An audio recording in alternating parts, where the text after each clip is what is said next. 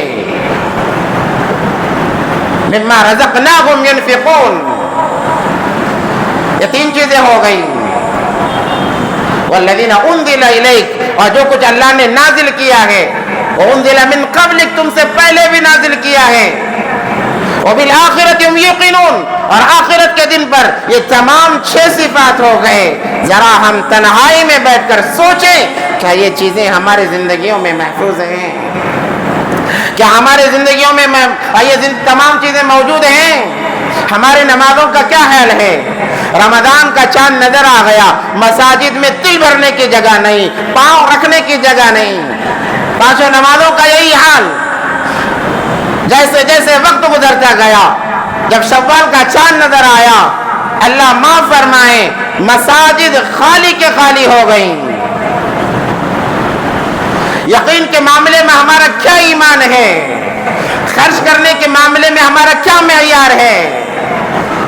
پھر بتاؤ ہم کیسے کامیاب رہیں گے؟ اللہ نے اسی لیے فرمایا، میں نے خطبے میں ایک آیت مبارکہ پڑھی، وَلَا تَهِنُوا وَلَا تَحْزَنُوا وَأَنْتُمُ الْأَعْلَوْنَ، گھبراؤ نہیں، خوف نہ کہو، تم ہی سر بلند رہو گے، تم ہی بلندیوں پر رہو گے۔ شرط لگا دی اللہ تبارک و تعالیٰ نے، کیا شرط لگائی ہے؟ ان کنتم مومنین، شرط ہے کہ مسلمان بن جاؤ، مومن بن جاؤ۔ یہ پہلی جماعت کا تذکرہ۔ دوسری جماعت کا اللہ نے تذکرہ فرمایا، ان الذین کفروا سواء علیہم اانذرتہم ام لم تنذرہم لا یؤمنون، انکار کرنے والے، شرک کرنے والے، آپ انہیں ڈرائیں نہ ڈرائیں کوئی فرق نہیں پڑتا۔ اللہ نے انکار کرنے والوں کا تذکرہ کم کیا ہے، مشرکین کا تذکرہ ایک لحاظ سے کم کیا ہے اس پارے کے اندر، دیگر جگہ موجود ہے، مگر ابتدائی باتیں بتا رہا ہوں قرآن پاک کی، اللہ نے ان کا تذکرہ کم کیا ہے۔ تیسرے نمبر پر ایک جماعت آتی ہے جسے منافقین کہا جاتا ہے، جن کے دلوں میں نفاق ہوتا ہے، اللہ نے ان کا تذکرہ کثرت سے کیا ہے۔ اور اللہ تبارک و تعالیٰ نے فرمایا، ختم اللہ علی قلوبہم وعلی سمعہم وعلی ابصارہم غشاوہ ولہم عذاب عظیم ومن الناس من یقول آمنا باللہ۔ اور اللہ تبارک و تعالیٰ نے یہاں سے منافقین کا جو تذکرہ کیا ہے، اللہ اکبر، ایک لمبا سلسلہ اللہ تبارک و تعالیٰ نے بیان فرمایا۔ یخادعون اللہ والذین آمنوا وما یخدعون الا انفسهم وما یشعرون، اللہ نے فرمایا فی قلوبہم مرض، ان کے دلوں میں بیماری ہے، ان کے دلوں میں مرض ہے، فزادہم اللہ مرضا، اللہ فرماتے ہیں میں ان کے بیماری کو اور بڑھاؤں گا، ان کے مرض کو اور بڑھاؤں گا۔ کیا مرض ہے؟ دنیا کی حرص کا مرض، دنیا کی چاہت کا مرض، عہدے کا مرض، بڑائی کا مرض۔ فزادہم اللہ مرضا، اللہ منافقین کے لیے فرما رہے ہیں میں ان کے بیماری کو، ان کے اس مرض کو اور بڑھاؤں گا اور اضافہ کروں گا۔ وَلَهُمْ عَذَابٌ عَظِيمٌ، بڑا سخت دردناک انہیں عذاب دیا جائے گا۔ وَإِذَا قِيلَ لَهُمْ لَا تُفْسِدُوا فِي الْأَرْضِ، جب ان سے کہا جاتا ہے زمین میں فساد نہ مچاؤ، ایمان لے آؤ، تو کہتے ہیں قالوا آمنا، ہم ایمان والے ہیں، مگر جیسے ایمان والوں سے علیحدہ ہو جاتے ہیں، وَإِذَا خَلَوْا إِلَىٰ شَيَاطِينِهِمْ، جب شیطانوں سے ملتے ہیں تو کہتے ہیں ہم تو مسلمانوں کے ساتھ نہیں، ایمان والوں کے ساتھ نہیں، ہم تو تمہارے ساتھ۔ آج اسی نفاق کی وجہ سے ہم پر حالات، ملک ہندوستان کے مسلمانوں پر حالات ہیں، بڑے افسوس کے ساتھ یہ کہنا پڑ رہا ہے، حال ہی میں جو وقف بل کا امینڈمنٹ بل جو پیش کیا گیا تھا انہوں نے اپنے حق میں پاس کر لیا ہے۔ بڑے افسوس کے ساتھ رات کے 1:30 بجے تک مذاکرات چلے ہیں، ووٹنگ چلی ہے، آخرکار ان کے حق میں فیصلہ ہو گیا۔ بہت بڑے دکھ کی بات ہے، مسلمان اس کو دین کا حصہ نہیں سمجھ رہا ہے، حالانکہ یہ اصل دین کا حصہ ہے۔ صرف نماز پڑھ لینا دین کا حصہ نہیں، صرف روزہ رکھ لینا دین کا حصہ نہیں، اس کے ساتھ جتنی چیزیں جڑی ہوئی ہیں وہ تمام دین کے شعبوں میں شامل ہیں۔ ہم نے اس میں غفلت برتی ہے، ہم نے بے پرواہی کا معاملہ کیا ہے، آج وہ چیزیں ہمارے ہاتھ سے چھوٹتی چلی جا رہی ہیں۔ اب کیا ہوگا؟ اب وہی ہوگا جس کا خوف روز اول سے تھا۔ ہمارے اوقاف کی پراپرٹیوں میں ان کا اختیار ہوگا، ہمارے قبرستانوں پر ان کا اختیار ہوگا۔ ہمارے اس ملک کے ہوم منسٹر نے کہا ہم اوقاف میں اس لیے مداخلت کر رہے ہیں کہ ہم مسلمان غریب عورتوں کو ان کا حصہ دلانا چاہتے ہیں۔ ہم ان سے کہتے ہیں پہلے اپنا دامن تو جھاڑ لو، تمہارے دامن میں ہزاروں داغ لگے ہوئے ہیں، تم کہاں دوسروں کے دامن کو جھاڑنے کی فکر میں لگے ہوئے ہو؟ ہماری عورتوں کو حقوق اللہ کے نبی علیہ السلام نے بتائے، انہیں جب ماں کا درجہ ملتا ہے جنت ان کے قدموں تلے آ جاتی ہے، جنہیں اسلام نے وہ انہیں مقام دیا ہے۔ تم کیا ہماری عورتوں کا مقام دو گے؟ تم کیا ہماری عورتوں کو انصاف دلاؤ گے؟ ہاں تم نے انصاف دلایا ہے 3 طلاق کے نام سے عورتوں کو آزاد کر کے، تم نے انصاف دلایا ہے ان کے حجاب کو گھسیٹ کر، یہی تمہارا انصاف ہے۔ آج مسلمان بے خبر ہے،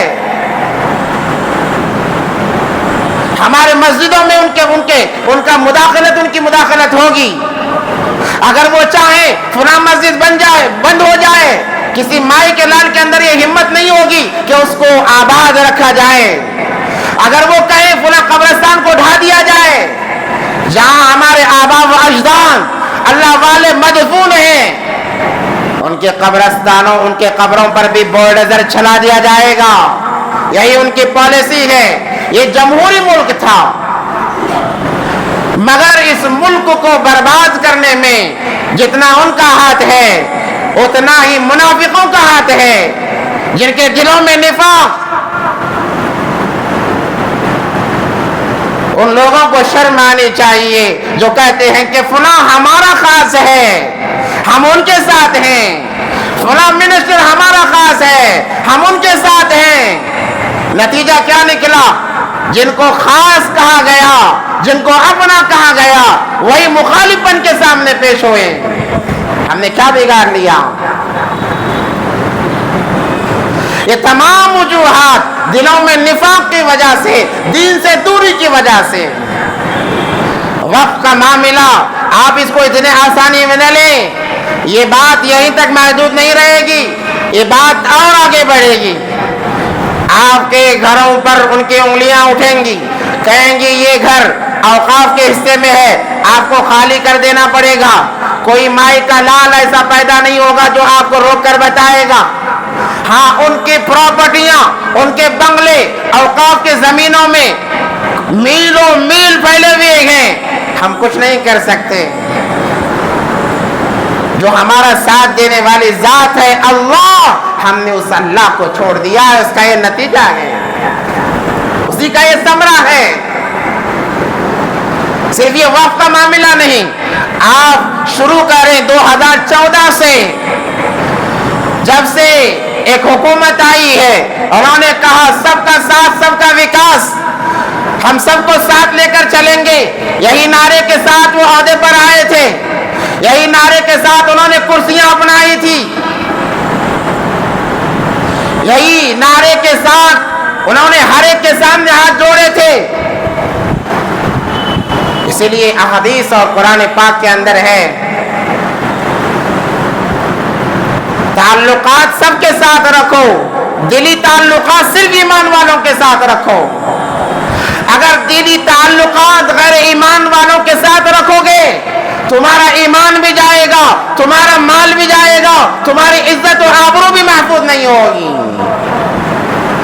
آپ 2014 سے معاملات کو اٹھا لیں، کتنے معاملات آج تک 14 سے 15 ایسے بڑے بڑے معاملات میں، شریعت کے معاملات میں انہوں نے مداخلت کی اور اپنا سکہ جمایا ہے۔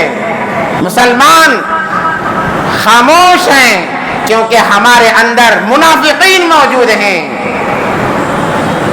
اللہ نے اسی لیے نبی علیہ الصلوۃ والسلام جب مکے میں تھے، مشرکین تھے، انکاری لوگ، منکرین تھے، ان سے نبی علیہ السلام کو اتنی تکلیف نہیں ہوئی ہے جتنا منافقین سے تکلیف ہوئی مدینہ منورہ جانے کے بعد میں۔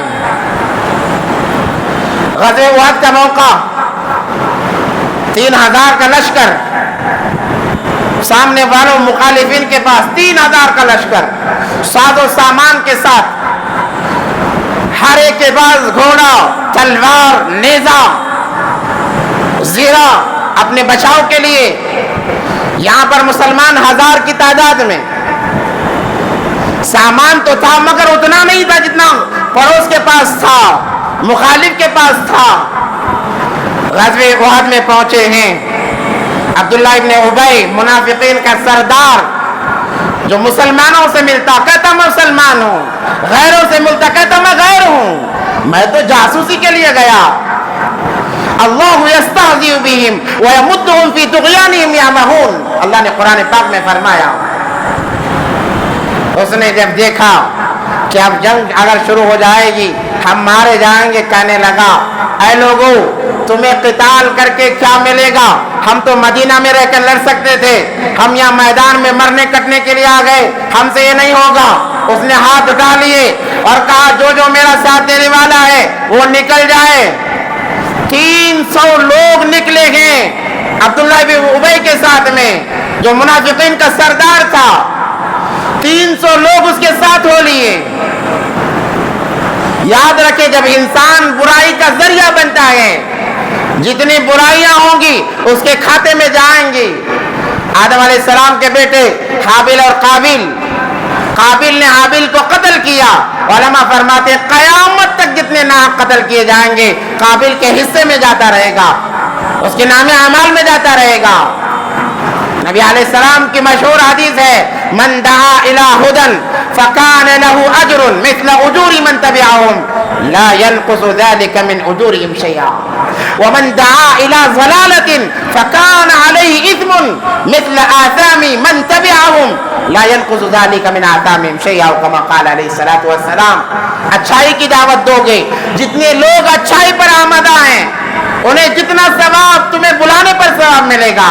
برائی کی دعوت دو گے، برے کام کرو گے، تمہیں دیکھ کر جتنے برے کام کریں گے، برے کام کر کے یہ جتنا گناہ کما رہے ہیں تمہیں بھی اتنا ہی گناہ ملے گا۔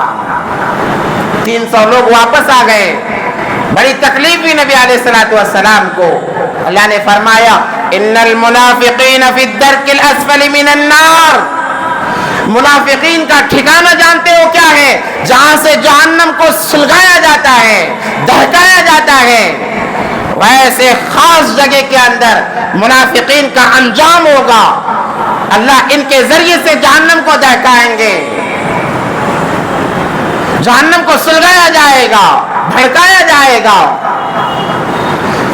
تو کیا معاملہ ہوا؟ آپ 2014 سے اٹھا لیں، طلاق ثلاثہ کا معاملہ، طلاق ثلاثہ کا معاملہ، سب کا ساتھ سب کے وکاس کے ذات جو سیاست بنی ہے، جو پارٹی بنی ہے، طلاق ثلاثہ کا معاملہ کیا معاملہ کہ جو انسان 3 طلاق دے گا اس کے طلاق قبول نہیں کیے جائیں گے، وہ پھر بھی اپنے بیوی کو اپنے پاس رکھے گا۔ گویا یہ کہنا چاہ رہے ہیں کہ وہ ساری زندگی حرام کاری میں زندگی گزارے۔ بعض منافقین نے شور مچایا، واہ واہ کتنا اچھا کام کیا ہے، کتنا اچھا کام کیا ہے، بہت اچھا کام کیا، جو شریعت میں مداخلت کر لی، بہت اچھا کام کیا، واہ واہی کی۔ میں مختصر بتا رہا ہوں، یہ دین کے اندر سب سے پہلی مخالفت تھی، مداخلت تھی۔ اور ساتھ دینے والے کون ہیں؟ اپنے ہی ساتھ دینے والے ہیں۔ گھر کو آگ لگی گھر کے چراغ سے، گھر کو جلانے والا گھر کا چراغ تھا، کیا کیا جاتا؟ 1957 بلکہ 1958 کے معاملے میں، 1757 کے معاملے میں ٹیپو سلطان شہید رحمت اللہ علیہ اٹھے، انہوں نے ایک آواز لگائی، انگریزوں کو ان کی چھٹی کا دودھ یاد دلا دیا۔ انگریز کی یہ ہمت نہیں ہوتی تھی کہ ملک ہندوستان میں رہ کر ریاست کرناٹک کی طرف وہ چہرہ کر کے کھڑا ہونے کی اس کے اندر ہمت نہیں تھی۔ ایسا ولولہ، ایسا دبدبہ حضرت ٹیپو سلطان شہید رحمت اللہ علیہ کا تھا، مگر چند کوڑیوں کے لیے، چند سکوں کے لیے وہاں سے بھی منافق نکلے ہیں۔ ساؤتھ میں رہنے والے کے دل کے اندر نفاق آ گیا، انگریز نے خرید لیا۔ جس شہر کی طرف وہ سینہ کر کے کھڑا نہیں ہو سکتا تھا، وہ سینے پر پاؤں رکھ کر کہتا ہے کہ آج سے ہندوستان ہمارا ہے۔ ہمت کس نے دلائی؟ منافقین نے دلائی۔ یہی معاملہ روز اول سے چلا آ رہا ہے۔ اس لیے کہہ رہا ہوں کہ بہت افسوس ہو رہا ہے کہ ہماری شریعت کے اندر ایسی مداخلت ہو رہی ہے، مسلمان کو کان و کان خبر نہیں ہے۔ لڑنے والے لڑتے چلے جا رہے ہیں۔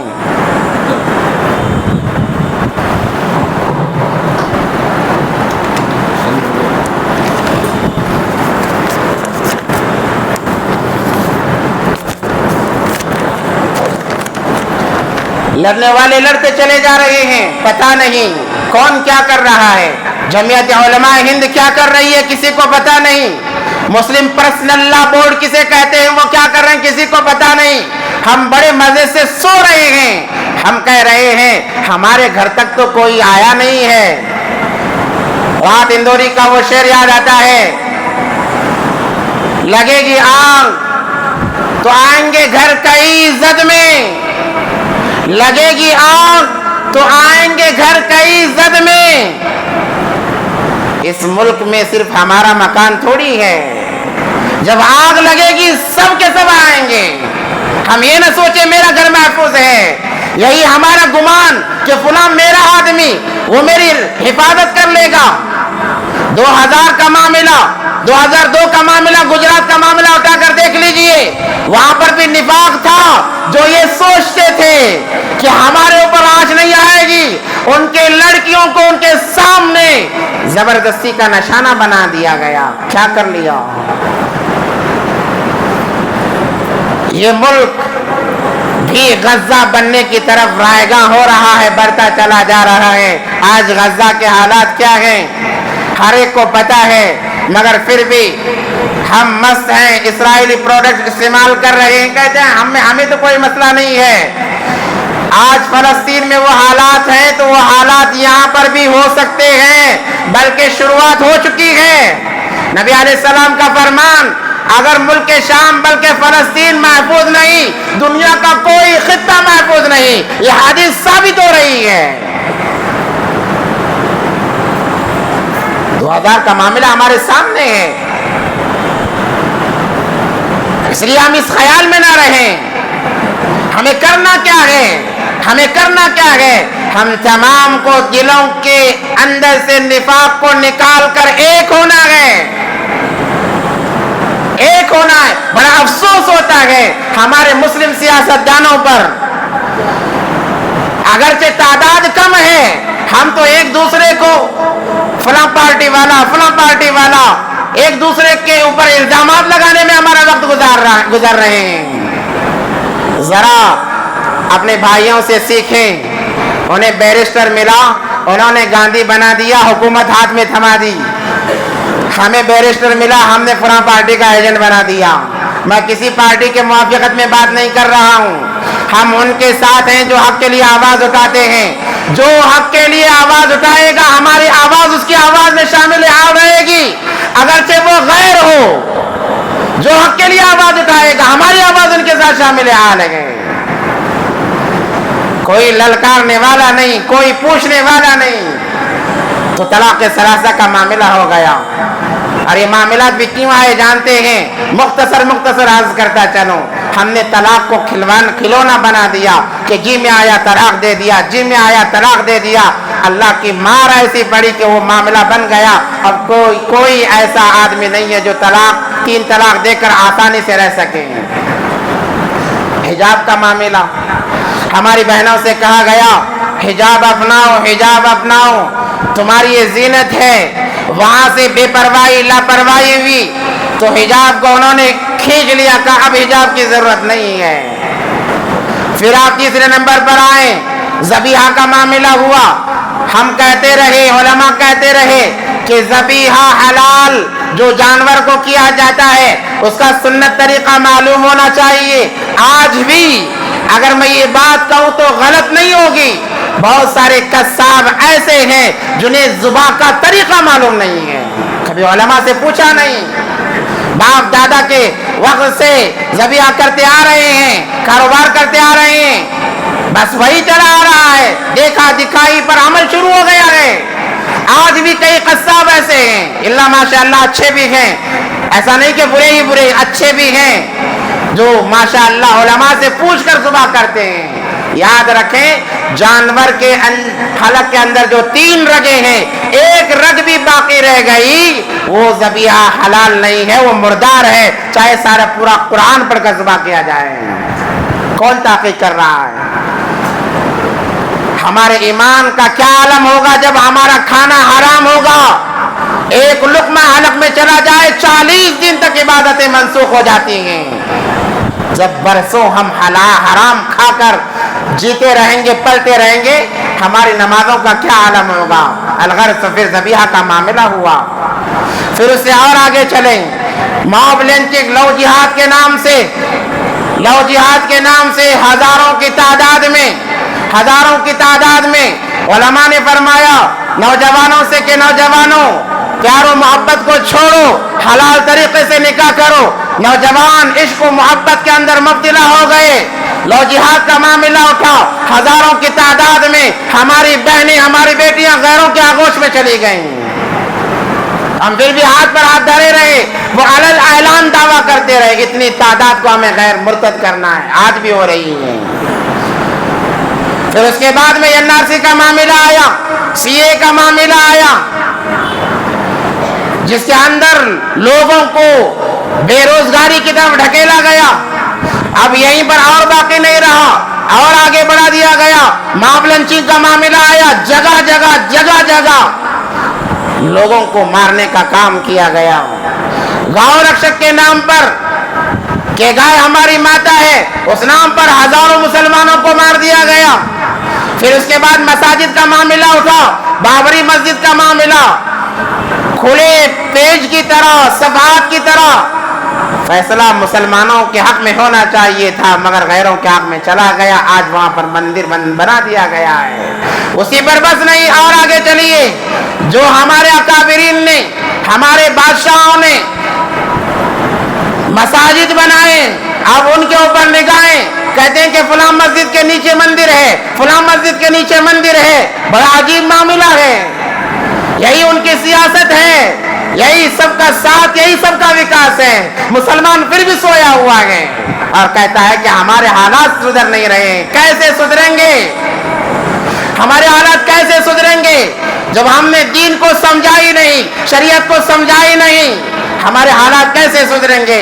میرے بھائیوں, کہنے کے لیے بہت کچھ ہے, ہمیں بس یہ سوچنا ہے کہ اب ہمیں کیا کرنا ہے, ہمیں کیا کرنا ہے. کہنے کے لیے بہت کچھ ہے, جو ہونا تھا ہو گیا ہے, اب ہم یہ سوچیں ہمیں کیا کرنا ہے.